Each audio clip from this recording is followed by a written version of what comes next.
Hi everyone, welcome to Cotton and Cloud video tutorials. Today I'm going to show you how to do a two-stranded tubular cast on to make this very elastic single ribbing.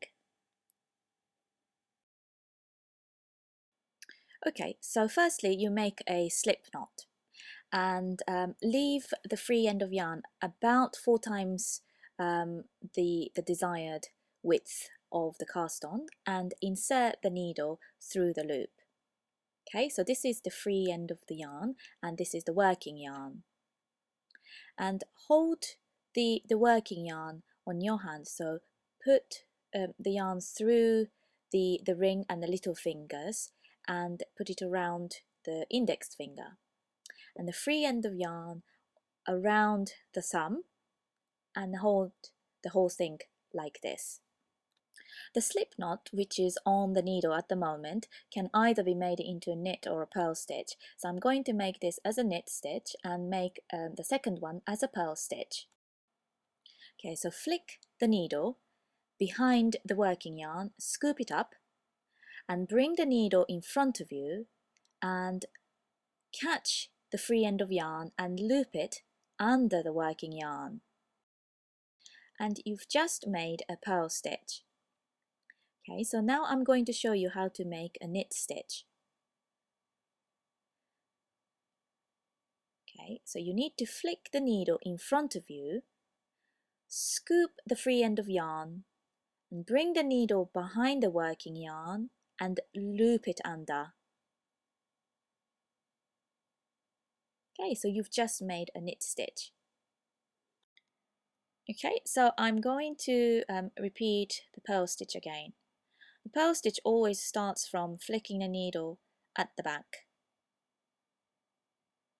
and bring it forward.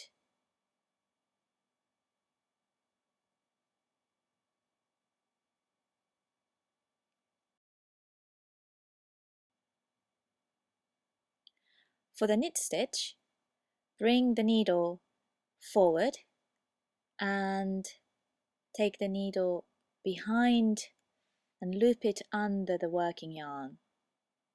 Okay, so I've just made 5 single rib stitches. The first one is a knit stitch, second purl, knit and purl and knit. If I wanted to do the opposite, so have the purl stitch as the first stitch, which is the slip knot, and the second stitch as a knit stitch, all I need to do is to make the knit stitch first. So bring the needle in front of you, and catch the free end of yarn, bring the needle behind the working yarn and loop it under the free end of yarn. And the third stitch is going to be a purl stitch, so loop it behind, bring it forward under the working yarn. This is a purl stitch. Knit stitch, bring the needle forward and behind, loop it under the free end of yarn, knit stitch, behind, forward, purl. Okay, so now I finished making all the stitches that I want and I ended with the purl stitch. So you can see that it looks a little bit different from the ordinary cast on. Okay, so if I leave this stitch as it is, it'll easily unravel. So I need to make a little simple knot.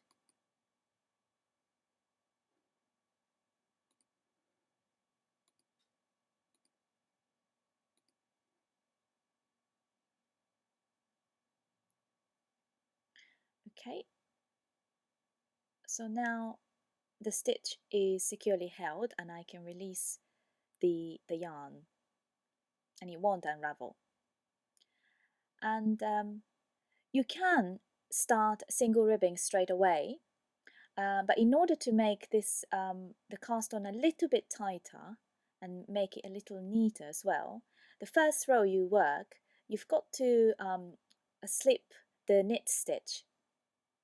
So I'll show you how to do it. Because I ended with the purl stitch at the end, so on this row I'm going to start with the knit stitch.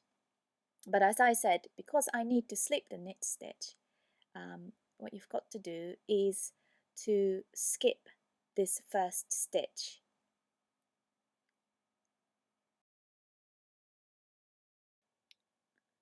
Okay, so the first stitch needs to be slipped, so slide the first stitch purlwise with the yarn behind, and then purl the second stitch like normal.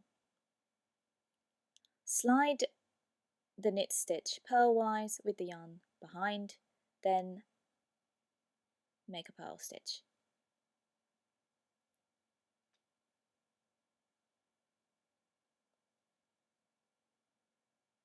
Slide the knit stitch purlwise again with the yarn behind,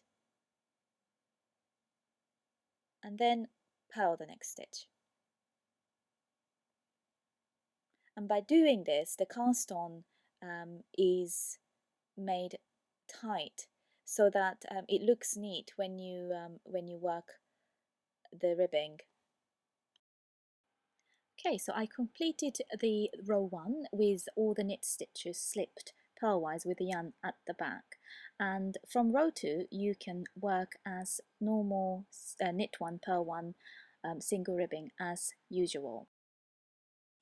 And this is the end of the tutorial. Thanks for watching.